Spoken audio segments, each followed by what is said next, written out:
Nasunog ang 7 bahay sa Legazpi City, Albay habang isang furniture shop din sa Camarines Sur ang tinupok ng apoy. May detalye si Jessica Kalinog ng GMA Regional TV Balitang Bicolandia.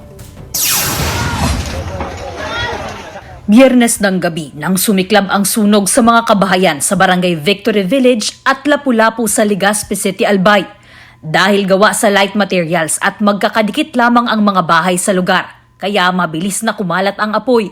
7 bahay ang natupok at 9 na pamilya ang nawala ng tirahan na pansamantalang nakikituloy muna ngayon sa kanilang mga kamag-anak. So katarantahan mi karanya-kanya na kami na maisalbar mi sa buhay mi. So syempre di mi man may na ipadaan so gamit mi sa iba. Tinatayang nasa 400,000 pesos ang halaga ng pinsalang iniwan ng insidente. Harayo po siya sa kalsada, so dahil po makalaog ang fire truck ta.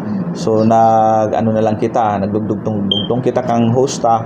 Tapos ang challenge po duman is sa diton sa agihan. Nagpapatuloy pa sa ngayon ang investigasyon ng mga otoridad sa pinagmulan ng apoy. Sa bayan ng Baaw, Camarines Sur, madaling araw nitong Marso 2, nang sumiklab din ang sunog sa isang furniture shop sa Barangay Sagrada.